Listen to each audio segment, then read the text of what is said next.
Hello and welcome to episode 269 of the 77 Club. We are back. Harry, start with the socials. Yes, the Wall 77 Club on Facebook and Instagram, at 77 Club Podcast on Twitter. Please subscribe on YouTube and Spotify. And Dan is just remembering how to do it. It seems like a lifetime since you've been on the pod, Bayliss. Bayliss is here. Yeah, I'll probably get a lot wrong, but hello. Oh, it's like you've never been away. Right, okay, well, we've got a pretty bumper episode to get through. We've got season ticket sagas. We've got a new captain, USA pre-season tour, Gary O'Neill's new deal, transfers in and out, new season predictions, Arsenal preview, charity match, Steve Coogan, and a grandma on a bus. Harry, have I missed anything there? No, I think you've got it. Well, look, let's start with the season ticket saga. You were probably a little bit closer than the rest of the group. You're part of that wider community of fan groups. After the season ticket prices for this coming season were released, obviously, big backlash. And after that backlash, the club decided to scrap the planned ticket price hikes for under 14s and agreed to freeze adult season ticket prices from next season. So originally the club announced price increases, including that staggering 176% rise for some under 14s tickets, and that petition against hikes backed by a number of fan groups, including us, quickly gained around 15,000 signatures. And in response, Wolves met with the fan advisory board and decided to cancel the increase for under 14s for 24-25 season. They also promised to freeze on adult season tickets for next season and a review on junior ticket costs. And the club said it acknowledged the importance of fan feedback and emphasised its commitment to maintaining a strong, united Wolves community. This decision, they said, reflects their dedication to balancing success on the pitch with keeping football accessible to all supporters. We were talking about olive branches, weren't we, Harry? And whether it was actually going to make any difference. People throwing the toys out of the pram, rightly so. We backed those calls. Good decision in the end. Yeah, obviously I was basically not renewing, and I did, for spoiler alert, obviously throw my toys out the pram at the time, but I think it was a good move doing the under 14s, but I still think it's a disgrace overall. Promising to freeze the adult tickets for next season probably means they'll still put up everything else, like OAPs and the disabled, and then the under 14s will shoot up this time next year. So they saved a bit of face, didn't they? But from what I'm told from the lad who was in the WhatsApp group who went from the 1877 Trust, Jeff Shee was really stubborn, and they had to nearly beg him to do it. So, but they got there in the end. There was a bit of leeway. The petition got some kind of resolution, but still, I mean, a Category A ticket now, you're looking at £71, aren't you, in the Billy Wright? So it's an absolute disgrace, the ticket prices, but I'm a hypocrite. I'm a whatever you want to call it. I don't know what you want to call it, but I renewed, so I'm probably the problem, to be honest. Dan, were you surprised that they were sort of rowing back on what they said, and it wasn't just a case of them meeting fan groups? Am I lagging or something? Is that what's? No, the comments. The comments. Excellent. Okay, I won't look at them just yet. So, do you think? Were you surprised that they rowed back on it? I am actually. I thought it would all just be hot air for a couple of weeks and then fish wrapping. So well done for everyone to sticking to their guns and getting some concession. I mean, they call it an olive branch, but it feels like we got the stones out the olives, and Jeff Shee kept the buffet. But it's just £71 to go to a Wolves game is staggering.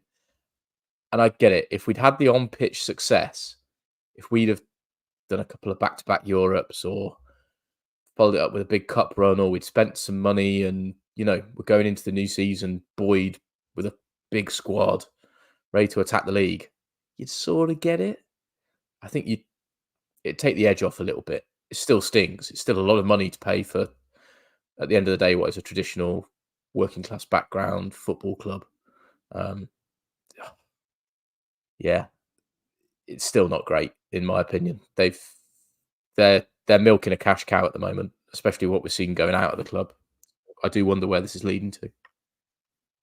Very true. We will get onto that later, of course. Harry getting some stick in the comments about buying the shirt. If you listen to the podcast, Harry is wearing the new away shirt. Can I just defend myself, Sam? I went in the club shop Saturday. I went to the friendly, and I was buying my lad the shirt, and my dad was with me, and he just brought it. So not my fault. Okay, right. Take the piss out of him for his dad buying his clothes. If you're going to do anything, in fairness, he didn't buy it himself. Right. Okay. Let's have a look then. Let's have a recap of the pre-season friendlies. First off, Harry, we'll obviously go over transfers. Losing Max Kilman, about 47 million quid to West Ham, going up and joining with Julian Lopetegui again. Mario Lemina was the call. Do you think that's the right choice? Yeah, I think I said Lemina last season loads of times when we discussed Kilman not being suitable for the captain role. So I'm more than happy with it being Lemina. He led by example so many times last season. So I think it was a bit of a no-brainer. Maybe Dawson as well, but because he's getting on a bit, I think Lemina was the perfect choice. And I was really happy that it was him as well. Dan, do you think it's I couldn't really think of anybody or have really heard of anybody that said it was a poor appointment. He seems to be very well liked within the group, plays the majority of the games, which is obviously big for us, especially given the injury record that we seem to have at the moment. Yeah, totally agree. I think it was the sensible decision, wasn't it? I think the only maybe captain in waiting that's a couple of years off might be João Gomes if he stays with us. I like captains that have got a bit of heart and a bit of bite about them, and they're the two that stand out, but Lemina's also got the experience, so it's the only place it could go, really. So, yeah, potential Gomes captain. I mean, to be fair, half the squad are called Gomes now, so, I mean, if you put some money on it being a Gomes, then you're probably going to be quids in. But, yeah, so that pre-season tour, a 3-1 win against West Ham, a 3-1 loss against Palace, 3-0 win against Leipzig. Harry, obviously, the pick of those games was the Leipzig game, wasn't it? Some brilliant movement in those games. Yeah, it was quite a successful preseason. Obviously, we're going to discuss transfers more later, but we got a few lads in early. Pedro Lima, obviously Larson, the striker, Rodrigo Gomes, who's been a bit of a star. And I watched the RB Leipzig game, and I went to the game Saturday in the 1-0 loss to Rayo Vallecano. The other West Ham one looked good. The West Ham performance from the highlights I saw.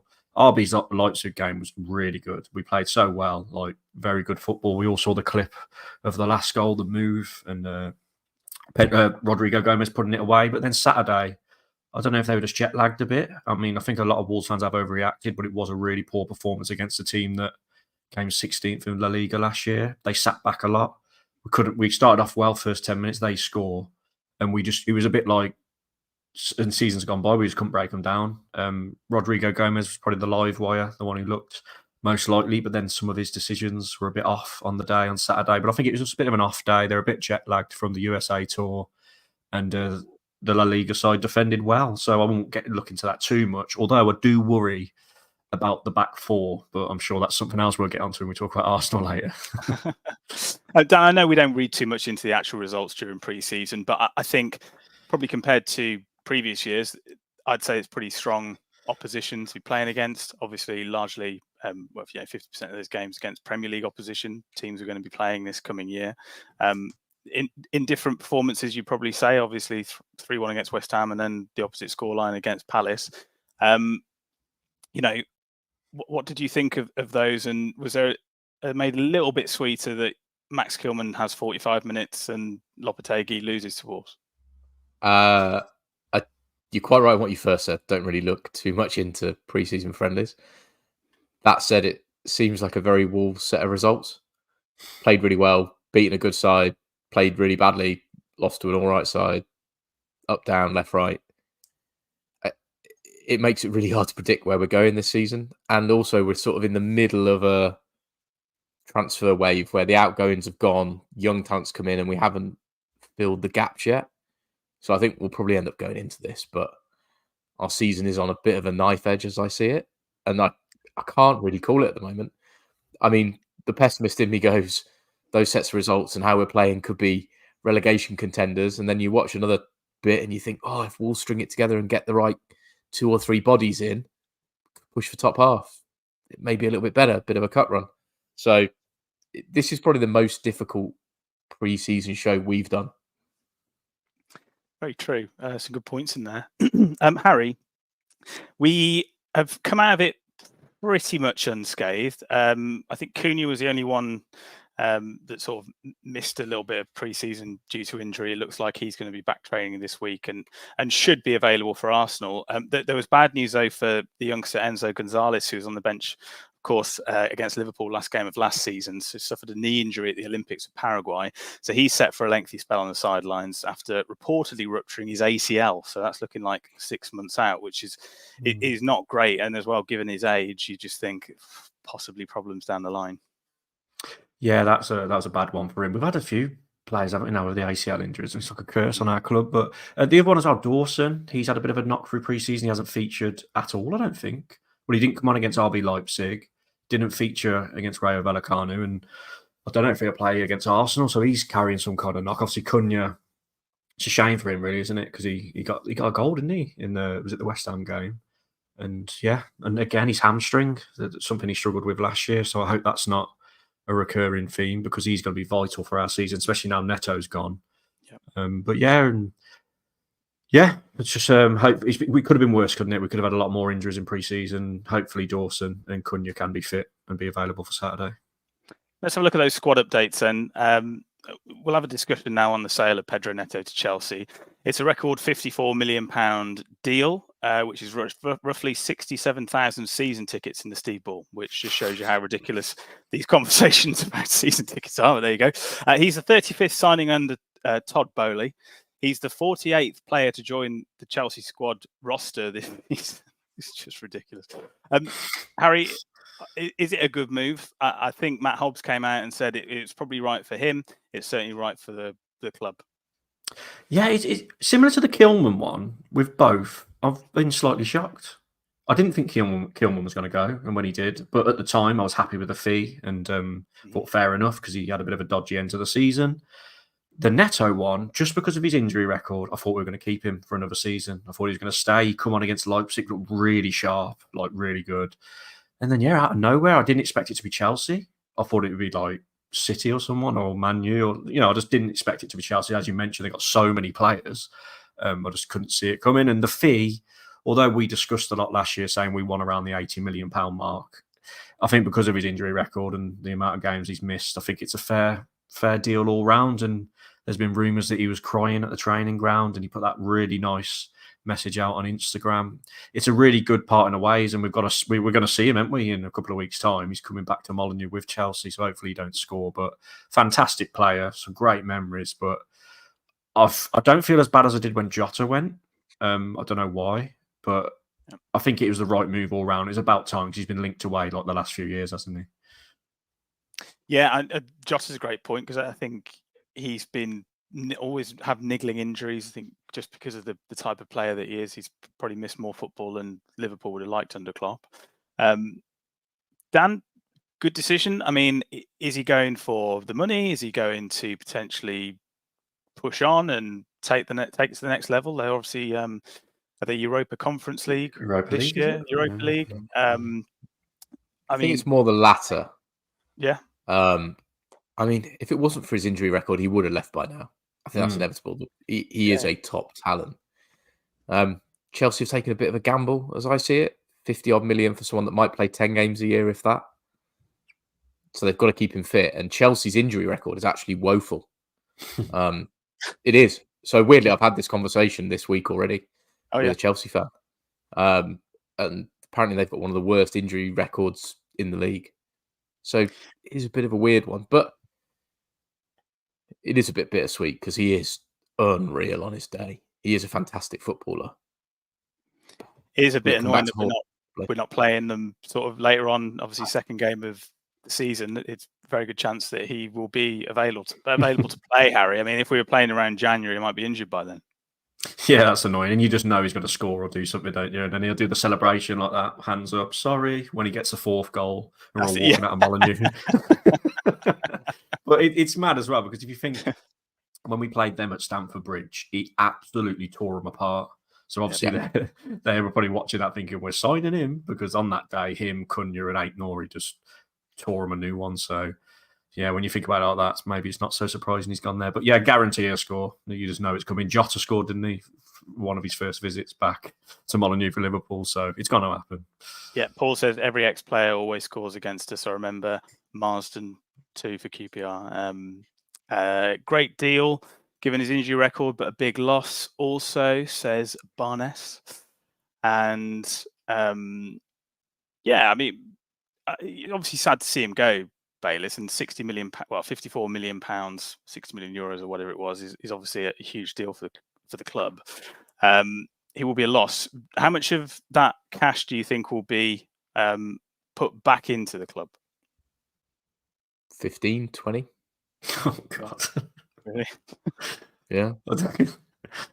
Oh, they've got to have. I think we'll sign we have to sign a centre back. No two ways about it. So they'll probably try and spend 10-ish on a centre back if they can. Probably someone from mid-tier La Liga or Portugal, because it's slightly cheaper over there. Yeah. And we probably need another wing back just to fill in, because Semedo's got a knock as well. So it's left wing back is the problem, isn't it? You know. No, I think. I mean, they've got to spend some money. Semedo's are suspended, isn't he? Suspended for the first 3. I think he's fit. Yeah, sorry, quite right. Hugo Bueno leaving is a bit of an issue, because if Aït-Nouri gets injured, what do you do then? Do you play Doc left back? Do you play Totti? Like, we're looking a bit short there. We've got Pedro Lima, but he's only 18, who can cover right back. Yeah, but I don't know. That's a difficult one. But before, when we sold Kilman, I think we'd spent. So we sold Kilman for around 40. We'd spent about 33. So, we'd made money there. Now we've got this 60 million euros or 54 million pounds for Neto. You've got to assume we're going to spend around 40, surely, on about 3 players. If we don't, again, there's going to be backlash towards Jeff Shee if they don't give them funds. But they always look at the young players, don't they? Now everyone we're linked with, there's some young 20-year-old defender for 4.5 million. It's all potential, but they have got to bite the bullet a bit and get some of the experience, like a Dawson type, I think, because we'll struggle if we don't have enough wise heads in there. We can't just rely on all these young players. And Gary O'Neill came out and said exactly that, Bayliss. We need them for the here and now, and then we need somebody with Premier League experience. Yeah, most definitely. I'm worried if Cunha's out for a long period. We've only got one fit centre back. It could be a very tough start to the season if they don't spend any money. Yeah. Very true. NF2204 says, without Neto, it's a relegation fight. James says, I think we'll spend, but it might be in January. Already talking about the January transfer window. It comes around quick, doesn't it? I mean, the thing is, if you're going to hedge your bets or you're going to put all your eggs in one January basket, Harry, then you could be paying inflated prices either way. If you're doing it because you've lost players through injury, or you're doing it because you want to nick players off your rivals, potentially pushing for Europe, but you don't know. And the worrying thing is people know we've got a lot of money now off the Neto deal, so they'll be trying to pull our pants down. And just thinking about our centre half, so we've got Santi Bueno, Mosquera, Totti and Dawson. Watching Mosquera and Totti the weekend, it just worries me. Like, Mosquera looks decent, to be fair, but Totti in a back 4 for me at centre half is a very worrying. It's just worrying. He's just he's Bambi on ice sometimes, isn't he? I don't mind him in a 5. I think he could be quite solid, but Mosquera's still quite raw. He looks good, but there was a few occasions where he'd try make a mad pass and things like that. So if Dawson is in there, I'll get kittens. So if he's fit, I would want a back 5 if them two are going to play, because a back 4 with them two at centre half. I hope I'm not being too negative. I think we could really struggle in defence this season. As we mentioned, season-long loan for Hugo Bueno has gone to Feyenoord. That's been confirmed this week. Obviously, what you do with left wing back, it seems to me that if he's done a season-long loan, so it's not even until January. Obviously, we don't know the callback restrictions or anything like that for it, but you'd think that there would be someone coming in to replace him. Obviously, the signing of the Norway striker Jorgen Strand Larsen as well from Celta Vigo. That's an initial loan deal. Oh, those were the days, weren't they? Raul Jimenez, etc. 24-year-olds joined for a loan fee of around £2.5 million, and the deal will automatically become permanent until 2029 for £23 million if certain clauses are triggered. He scored 16 goals for Celta last season, 13 in the league, as they finished 13th in La Liga. Does he look like a good prospect, Dan? Something a little bit different? Yeah, I haven't seen much of him yet, so I'm not going to comment straight away, but goals in the Liga. Harry's seen him play. Right. What I'm going to say is I've seen him play twice. He looked half decent against RB Leipzig at the post for one of the goals, and Sarabia scored. Again, on Saturday, Sam, you may as well have been up front. But I do hear... Is that Yeah, I don't know if that's a compliment, Everyone. but I do hear though that he had a bit of a niggle in the warm up, and I'm glad that was the case because I don't even remember him touching the ball Saturday, and everything he was trying just wasn't working. I just hope he's not the next Meyerhofer because he's a big lad, and I've got a controversial prediction about him later on, so I'll save that. But I hope he does well because his interview, or when he did his interview when he first come in, was amazing. Like he said all the right things. You can tell he's hungry. But I've only got a little bit of data to go off, and Saturday was not a good, was not a good watch. Yeah, and he got pulled off fairly early for Guedes. And people in the comments are asking about Guedes, Fabio Silva, and Podence. Obviously, Fabio Silva's going. Guedes is a weird one because I didn't think we'd ever see him again. But he come on Saturday, missed an absolute. We had a one-on-one. He hit it around the keeper, but he tried to hit it the one side and run the other, and it nearly went out for a throw-in. Like he should have scored. And Podence. They've said that they're really impressed with his training, but I think he might go as well. But I would love to keep him around now Neto's gone, but I just can't see it. He's a bit of a bad egg, isn't he? It's interesting, isn't it, Bayliss? Because we're always talking about these players that are on their day, and I think Podence definitely fits into that category. Maybe he's had a little bit of a change of attitude. I think that was probably a lag from Bruno Lage. Lopetegui wasn't great. Went to Olympiacos on loan. Seems to have performed well in pre-season. Gary O'Neill's had some good words to say about him. As Harry has mentioned, Guedes is potentially the same, but hasn't performed to the same standards. Do you think there's room in the squad for them? We need wide players, and where else do you go? Room in the squad? It's like a fucking cavern. Got no players. So, yes, there's room for them. Whether their attitude's right to be part of the squad is the other question. I don't know. Podence, what I've heard so far, sounds hungry for it and wants another chance, so give him it. He chinned someone for Hwang, didn't he? That's good for me. Yeah. When Hwang got racially abused, he dropped. I love it. Yeah. Sorry, I love the fact that he's 5'2" and went into the scrap. Small man syndrome. Yeah, swung a punch and hit his kneecap. So Wolves agreed a deal with Braga to sign the Portugal under-21 international winger Rodrigo Gomes, 15 million euros, 12.7 million pounds, roughly. Pretty early on in the window, Harry. Looks like a player. Oh man, I'd never heard of him. But for watching him, he's bloody quick. He's got a good turn of pace. He's just direct. So I'm really excited about him. And as I say, pre-season, he's been one of our best players. And let's just hope he can take it into the season. I've put him in my FPL, so I'm hoping he does something for us and hope he starts. But he's very exciting to watch. Gets you on the edge of your seat. And finally, Dan, the right back we've mentioned, Pedro Lima, 5-year deal with an option of a further year. Obviously, one for the future, but could be one for right now. £8.5 million seems like a bit of a bargain and almost snatched from under the nose of some other Premier League clubs. Yeah, I think Wolves taking the approach that if they can buy 3 cheap youngsters, only one has to make it if you sell them on. Yeah, I mean, Rodrigo, from what I've seen, looks a talent, which is great. Lima, I haven't seen that much of yet, so I'll withhold. Did that good cross, didn't he, Bayliss? Remember West Ham, that cross he put in for Rodrigo Gomes? That was probably the highlight. Yeah. Let's have the same conversation next week. Christmas.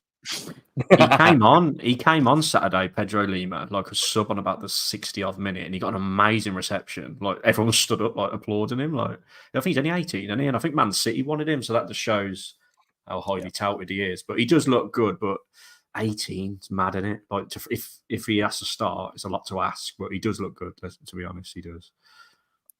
A couple of transfer rumours to go through. Carlos Forbes, 20 years old, Portuguese, obviously, from Ajax, left winger. Don't know if there's much in that.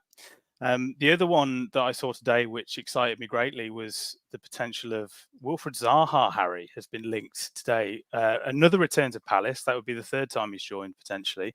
And Leicester City have been linked with him. He's at Galatasaray at the moment. But wages could be a problem. Because he joined Galatasaray on a free, so yeah, I think he was probably paid a little bit more off the back of that. So 31-year-old Wilfried Zaha, we're linked with him. Mm-hmm. I don't think that'll happen, to be honest, but I would take him, obviously. But is he the same as he was? I can't believe he's 31. In my head, he's still like 25. But no, I don't think that will happen. But I think I would take him. But would he come to Wolves? I don't know. No, potentially. Return to the Premier League. I don't think he's really settled in Turkey, from what I understand. Dan, what's your view? He must be on like 150 grand a week. Got no chance. No, not over there. He'd be on a lot though. I mean, it doesn't really matter what he's on. I mean, would you take him? Is the thing. I would. Yeah, of course you would, but I don't think that's a. It's just not a Wolves transfer. No, true. Premier League experience. I think one of the most important signings of the summer was Gary O'Neill, new 4-year contract. Lots of people saying his leadership could steer Wolves to a top 10 finish. I was reading a couple of articles today. We're obviously a little bit more pessimistic because we've seen the game at the weekend just gone. Tactical approaches, shift to a back four. Firstly, Harry, how good is it to tie him and his backroom staff down to a longer-term contract? And what are your hopes you will see from him this season? Yeah, it was coming, wasn't it? That it was rumoured a few months ago they were going to offer him one, and he was only on like a 1-year rolling contract on really low wages, so they had to give him a new one because we'd have lost him if they didn't. He's been linked with the bloody England job, wasn't he, at one point? So he definitely deserves it. And in terms of his tactics, if you remember the beginning of last year when we went to Man U and then we got dicked at home to Brighton 4-1, we played a 4 then, and he had a go at playing the way he wants to play then. It didn't work, so then we switched back to the back 5, a bit similar to under Bruno Lage. But he's trying it again now. We've been back 4. He does change it around, but you've got to assume the back 4's his plan because we've played it in our final pre-season game. And like I said, I'm a bit worried about it, but we've got to trust the process and hope that we can implement what he wants because, you know, you've seen him on Monday Night Football. He knows the game inside out, doesn't he? And let's just hope the players can relay his message. But as I say, I'm clenching my bum when I say it. I'm not confident. It's one thing trusting the process, is another thing trusting the process away at Arsenal first game of the season. Yeah, exactly. Let's have a look at our predictions for the season ahead. We'll do top scorer, top assists, player of the season, dark horse, Prem place finish, FA Cup, League Cup, which actually starts tonight, Tuesday night, and a controversial prediction. Harry, I'll start with you on top scorer.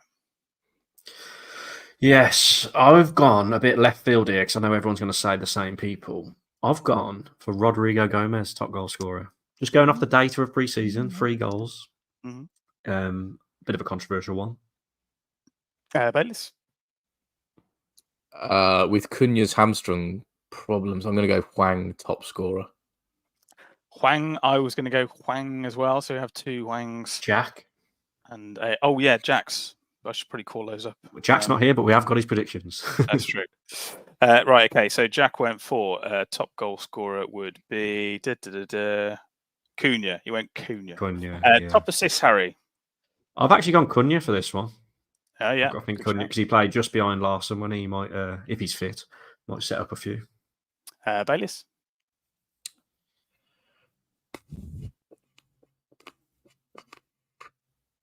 João Gomes.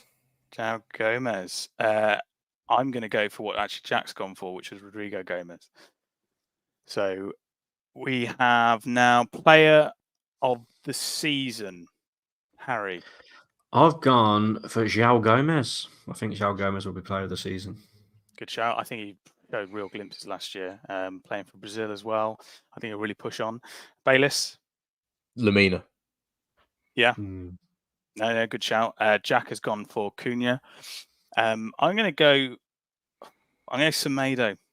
I think he's going to have a little bit of a kick up the arse. He was good last year. He won Players Player last year. Yeah, he did. Yeah, he won Players Player of the season. Yeah. Give me a dark horse, Harry. My dark horse of the season, who I think has been really good in pre-season when he's come on and started as well, is Bellegarde. I think he's going to be really good this season. Good shout. Like that. We haven't really mentioned Bellegarde actually much. Baylis. Gomez. Which one? Hedge of a bet. 3 to pick from. Rodrigo.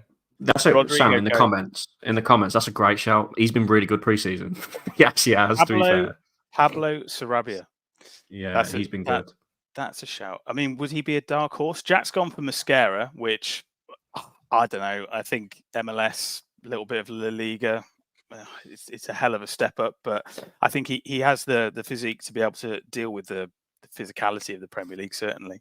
And I've only ever, did I see him play against, was it Tottenham in the Cup? League Cup. We lost on penalties. Was it when he got injured, or is it the only game he's played? Mascara, yeah, he did play a cup game. Mascara, Yeah, and he yeah. went off like for about 5 minutes. Yeah, he did. Yeah, I think that was the Yeah. game. Yeah, so I don't really know what to expect from him, but dark horse. I'm going to agree with Jack again. Actually, I think I'm going to go with Mascara. Give us a Prem place finish, Harry. I've gone with, it's a bit boring and predictable, but I've gone with 12th. 12th. Okay, well, it's an improvement. Is it? Oh no, he's finished 12th. Bayliss. 14th. Same as last year. I feel quite confident. I mean, I think we're more likely to beat the teams that we're meant to beat, quotation marks, rather than losing to a Bournemouth and beating City and all that palaver that usually happens. I think it's going to come down to keeping players fit, but I'm confident that there's a potential 9th place finish in there for Wolves this season. Jack is going 1 place lower in 10th. Oh God, his FA Cup prediction is hilarious. I'm going to start with it. A losing finalist he's gone for. So Jack thinks losing the FA Cup final. Oh, I don't think I could deal with that. I still can't rewatch the highlights from the Watford game, and that was only a semi. Harry, FA Cup. I think we'll go through a few rounds. I think we'll get knocked out in the 5th round this time. 5th round. Bayliss. I think with our difficult start and the fact we've got new faces coming in and decent players have left, I think we're going to struggle a little bit at the start in the league, which means we'll go out in the 3rd round. 3rd round. Okay. I mean, if we go in the 3rd round, it means we don't have to have all those conversations about how many points you need for a ticket or like how it's going to pull off. Just get it and move on. League Cup, Harry, it starts tonight. Which round? Or cup winners or losing finalists?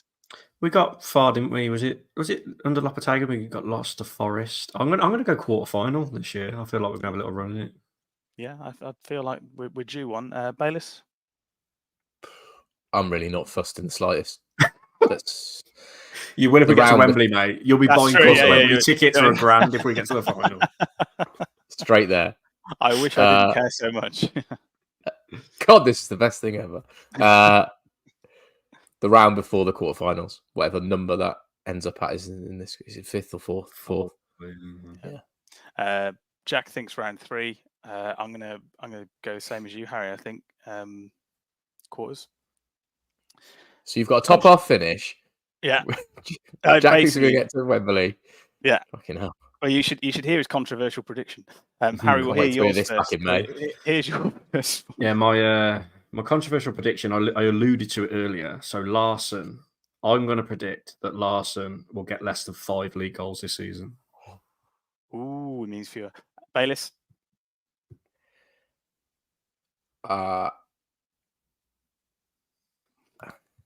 Controversial opinion. I think this season will be the most goals Wolves have conceded in the Premier League since Nuno brought us up. Since 2018. Oh, God. These are great predictions. I mean, to be fair, Harry, 5 goals for a couple of seasons wouldn't have got you far off the top goal scorer. So exactly. That could well happen. Jack, more in hope than expectation. Controversial prediction: Wolves will finish above Aston Villa. Oh, controversial, God. Stupid. Well, I know Jack went to Glastonbury, but what the hell was he smoking? He's still there, I think. He's just talking to a rock. Jesus, controversial prediction: Gary O'Neill won't make 2025. There you go. My controversial prediction. That is a massive payout. That is nuts because that means the club are gonna, if they sack him, they're gonna have to fork out 3 years worth of wages. Yeah, pretty much 3.5, give or take. Let's have a look ahead then. A preview of the upcoming fixtures. Absolute stinker of an opener, Harry. I know when the fixtures come out, we're just like, we've got to play everyone twice. But in terms of the start, away to Arsenal, home to Chelsea, away to Forest, home to Newcastle, away to Villa. I mean, what a stinker. Yeah, it's not great, is it? But I like the way people who are really positive say it's a good time to play Arsenal and Chelsea because they won't be in their rhythm. It's early on. We can catch them cold. But I think that might be delusion at the same time. So But yeah, I don't know. I mean, I'd rather play Arsenal now than halfway through the season when they're absolutely flying, winning 10 in a row. So yeah, it's a tough start. It'd be nice to nick a few points here and there. Obviously, we've got to try and beat the likes of Forest in a few weeks. Chelsea at home, we did the double over them last year. I know they're a bit better now than they was at the points we played them. But yeah, it's asking a lot. I mean, Bailey's got the odds coming up for the Arsenal game soon. It's not looking good. Let's have a look at Arsenal then, Dan. I mean, it's probably not going to be too dissimilar to what we saw in the friendly weekend, rather, Kai. Who would you like to see starting? I hope they get the young lads involved as soon as possible. Like, get Rodrigo Gomes a start. So I've got to start Larson up top, haven't we? I think so, yeah. Hwang or Sarabia. Yeah. We'll see 2 points in 5 games. Wow. It's not. I'm not worried about going forward because we're not going to do a lot of attacking. It's at the back that I'm more worried about. I just don't know what we're going to do. Harry, do you think it will be a back four? Do you think he will just go, actually, we know we can play the back five. The system is fairly familiar. I mean, it does depend on, I think, Craig Dawson being available in whatever formation that we play. There's no Max Kilman played every single minute. I think it was in the end of last season. So, there's a big rock at the back, a mainstay that will not be there, although he didn't keep a clean sheet without Craig Dawson. So, what are your thoughts are?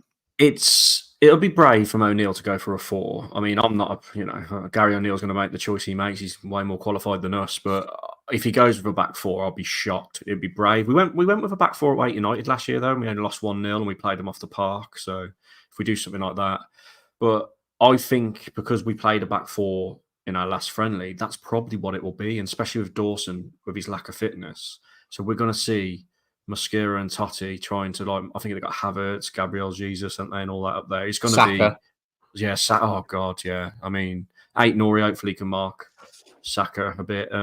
Doc right back as well. Trossard.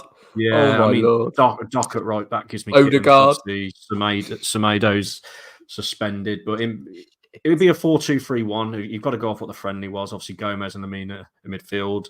It would probably be Sarabia. You've got to go. You'd probably be Hwang and Rodrigo Gomes and Larson up front with a 4-2-3-1 because I think Cunha would be on the bench because of his fitness. It'd be nice to bring him on. Yeah, I think that'll be it. Who else is there? I mean, Bellegarde, would he have a shout? Because he's looked really good. Will he get a start in midfield? Unless we bog the midfield out a bit and put Bellegarde, Gomes and Lemina in there. Tommy Doyle looked good when he come on. So there's a lot of options, but I'll be shocked if he does just start the team that started last Saturday because, I mean, our back 4 at times did open like like Moses. What's it when they do the hands on the sea parts? Is that an analogy? But yeah, I'm worried. That's what I'm trying to say. Look at that. Oh yeah, part of the. You get it? Yeah. I didn't know where you were going to go into open things. That's no. Barnes, I'll have some of whatever you're smoking. We'll get 8 points out of 15 first 5 games. That's the optimism we like, though. That's what we like. To see. Let's stop being Debbie Downers. James is a Debbie Downer. He says it'll be a horror show. Oh. Let's do a score prediction, starting with Bayliss. 3-0 Arsenal. Harry? My logical head saying like 4-0 Arsenal. My heart is saying 1-1. So I'll go with 1-1. Let's go with the heart. Let's be positive. My Barnes, my heart is saying 1-0 Wolves. My James, Stephen, etc. in the comments is saying 4-0 Arsenal. The interesting thing about this game is probably the betting odds, Bayliss, of which you have a little collection to share for show and tell. I mean, yeah, it's not really surprising how short Arsenal are or how long Wolves are. You can get 14-1+ with some bookies. Madness. It's madness. Utter madness. Just to give you an idea, I've done 2 different bet builders. Ooh. So, to score in 90 minutes, Saka. Both teams to score, no. Over 1.5 goals at half time, and yes to goals in both halves. Right? That's a pretty long bet builder. So yeah, 17-2. 17-2. Yeah. So Wolves not to score. Wolves to lose to 0. That's incredible. And I've gone absolutely ludicrous, but Wolves to win, João Gomes to score in 90 minutes and there to be under 1.5 goals. So basically, I'm saying 1-0 Wolves, João Gomez. Oh my god, 300 massive. 325 to 1. 325. So it's nuts. 3-0 Arsenal, Odegaard first goal. So a midfielder scoring in a 3-0 win, 30 to 1. Oh my god. Hwang Hee-chan to score first, 1-1 draw, 160 to 1. And this is where it gets absolutely batshit. Is Lemina to score first, 4-1 Wolves. This is the highest odds I've ever seen. 4,000 to 1? Ever. Say it again, Ever sorry. on a single bet. On a single, Yeah. scorecast. Any cap? 7,000 to 1. Put it on. Put a pound on. I didn't think that they did those anymore after Leicester won the league, because that was about 5,000 to 1, isn't it? And sorry, I've just had a notification. The one that was 325 to 1 has just gone up to 350 to 1 whilst I've been reading it. Bailey's sometimes right, because obviously I always do my 4-1 bet. On games like this, they don't even offer 4-1 some websites. Is it even offered? It'd be about 100 to 1, I think, 4-1 Wolves on this game. Was it City last season where it wasn't offered? It weren't offered, when we lost 5-1 at City. I tried to have it. The biggest odds I got last year where it nearly come in was Chelsea. We won 4-2, didn't we? I got 100 to 1 to win 4-1. I didn't cash out, and then Chelsea got the second. James saying 100,000 to 1. Yeah, possibly. And Barnes says 1-1 till around the 85th minute. Larson will get a 90th minute winner. So there you go. We're balancing it out. We're balancing the views here. Interesting. Okay. Well, thank you for that. There's a new film coming out soon. Aina Hardwick will play Roy Keane, and Steve Coogan will play Mick McCarthy in the upcoming Irish film Saipan, which depicts the infamous World Cup fallout of 2002. The film's title comes from the so-called Saipan incident when Keane was captaining the Republic of Ireland ahead of the FIFA World Cup finals. While preparing on the tiny island, the former Manchester United star had a very public disagreement with manager Mick McCarthy, resulting in him leaving the camp, and the fallout between the pair and the media frenzy that ensued will be the main focus of the film, which is being made in association with Screen Ireland and Northern Ireland Screen. Baylis, I know that you're a film fan. Harry, I know you are too. Is this the sort of film that you would normally watch? And on this occasion, are you going to watch it? Different kind of film. Sorry. This is the first I've heard of this. And I do quite like Steve Coogan. So, no. Well, it's about Mick McCarthy. That's I mean, I'll watch it if Mick McCarthy's in 1 minute. So. Go on, then. Go have a week. He's obviously he's playing Mick McCarthy. I mean, it's one of those instances. I think if you watch the Overlap podcast, is it called what's it called, Harry? Gary Neville's. Yeah, Gary Neville's one. Yeah, the Overlap. Sticks of Football, is it, or something? Oh, that's bloody hell. There's so many now. I don't know. That's Gary Lineker. Yeah. Oh, is it? That's what's the rest is football. Anyway, digress. Yeah, he sort of talked about that incident and obviously had a massive falling out with Mick McCarthy. But it'll be quite interesting to see how he portrays it. And goes from there. But obviously, like I say, you're quite into your films. Is it something that you're actually going to look out for if you hadn't heard it?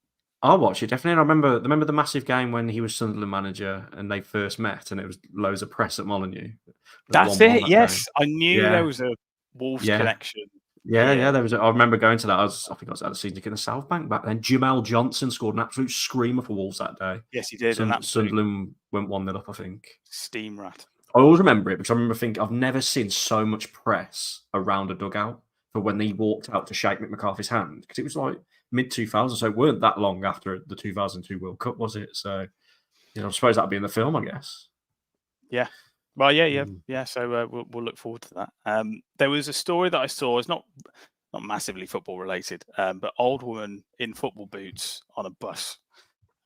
Essentially, someone did you see it? So someone took a picture of an old lady on a bus, but she had the complete set of football boots on. So she was, I think they were bright pink and blue and red, molded studs. Yeah, and it just made me think. Actually, some of the comments were absolutely hilarious. I've asked you to come up with some of your own. Harry, I want to start with yours, and then we'll do your Wolves one after. I think you got 2 in there. I'm going to make one up, Sam. I know you're sensitive. I'm going to go for Robin Grand Percy. Robin Grand Percy works. Bayliss? Pass. I'm going to go with the ones I prepared earlier. Alan Maxinan. Alton Axman. Have you got another one? Yeah. Rude Grand Nistelrooy. Rude Grand Nistelrooy is lovely. Harry, do you have one? Nanny Welbeck. Nanny Welbeck's hilarious. I've got Donny Nanderbeek, and we've gone for Gillian Mbappe. And I thought actually, if we Gran Holt is the Wolves connection. Bayliss, what's your Wolves one? Elder Costa, bit tenuous. Elder Costa. I've gone Sorry. Darren Granderson. Colin Granderson. Oh my god, I've got that's one. good. I've got one. That's I've got good. one. Go on. Jelly Van Nan. Remember Jelly Van Nan, the left back? Oh Yeah. god, yeah. That Jelly was Van Nan. McCarthy, wasn't it? Yeah. You have and I too just much time on your hands, by the way. I'd like to say I haven't got enough time to actually train you in how to say two words that I sent you earlier, but it's like training monkeys here with these two. You know, it's just I'll send you two names, and all you've got to do is say them. And Bayliss fucks it up, and Harry says something else. So I mean, you may as well just put peanut butter in their mouth and just dub over it next time. Start the season as we mean to go on. Yes, exactly. That's right. Okay. Anyway, that's all. We thought it was going to be a seven aside. Seven aside. Sorry, Harry, I've absolutely forgotten that. We have another charity match coming up for a great cause. I'm going to pass you on to Harry, who has been pulling strings with Daz and Daves behind the scenes. Yeah, we've got to mention it. It's for the Wolves Foundation again. We played it last year and we come last, didn't we, lads? There was 8 teams in it. We came last. So we're going to try and do a bit better this year. It's 10 teams this time, 7th of September at the Wolves training ground. It's the international break on the Saturday. I think it starts at 11 a.m. You can donate for the Wolves Foundation. If you donate £5 and you live near, you can come and watch. Not that it's entertaining because it's a bunch of really bad footballers playing 7-a-side as we did last year. But yeah, we'll try and do a bit better. If we don't come last, it's an improvement, isn't it? But a good cause, a good idea from Dazzle. He's got it all together. I'm sure it's pretty, took a lot of work to get it all together, getting all them players and teams to join it. And yeah, we're our kit's red, so we've got to wear red this time. We were white last year. Just on kits, Sam. What we haven't mentioned it. What do you think of the new kits before we go as well? I don't like the badge in the middle. I do. Can I just say, I walked in the club shop Saturday. I know I mentioned this a little bit earlier. I went and got my lad a new top. Me and my dad walked in, and when we seen these ones hung up, I just looked at one look at it. I went, Jesus Christ, that's like compared to the home one. This one, when you see it in person, it's actually really nice. So I was getting my son a kit with Stanley 4 on the back. I walked outside. I was like, done it. He come walking out with 2 tops. He liked them that much. He just brought the 2 there and then. He's like, here you go. So yeah, for the people saying I'm a hypocrite in the comments, I didn't actually buy this top. My dad did. So yeah, but it's honestly in person, it's beautiful. This top. I've got a Sudo. I'm sorry for slagging you off. It's very nice quality. Dan, your thoughts on the top? Go on. I think you quite like it, don't you? I quite like the home one. The sponsor's a bit off. I wish we had a real sponsor. Like Debate. Yeah, that's a proper sponsor. Yeah, you want Goodyear. No, the worst. But will you get it, Sam? I'm like I say. I mean, if I do, I'll probably get the home one. Possibly. The third kit. I'll see what it looks like in person. Yeah, purple. Maybe. I'll tell you what's going to happen is I'm going to have about 6 Guinness in the Emerald Club before the first home game. And then I might end up with one. And then you'll have full kit wanker. That's what's going to happen. You're going to be absolutely bathed in it. Yeah, I think the more I think about it, the more I think making the point on the purple one, because when I look at the shirts I've got, there's just a lot of gold, obviously, and a lot of white because I love when we have a white away shirt. So it would mix it up a little bit. I prefer black. Oh, okay. So you'll probably go for that one as well then. Yes, if you want to donate, we'll leave the link in the description if you want to do that. Anything you can afford will be absolutely appreciated, obviously. We look forward to seeing you at Molineux week after next. Obviously, we'll have a podcast before that. If you're going to the Emirates, best of luck. And we'll say goodbye to Harry Mansell. Yes, goodbye. And Dan Bayliss. Cheerio. And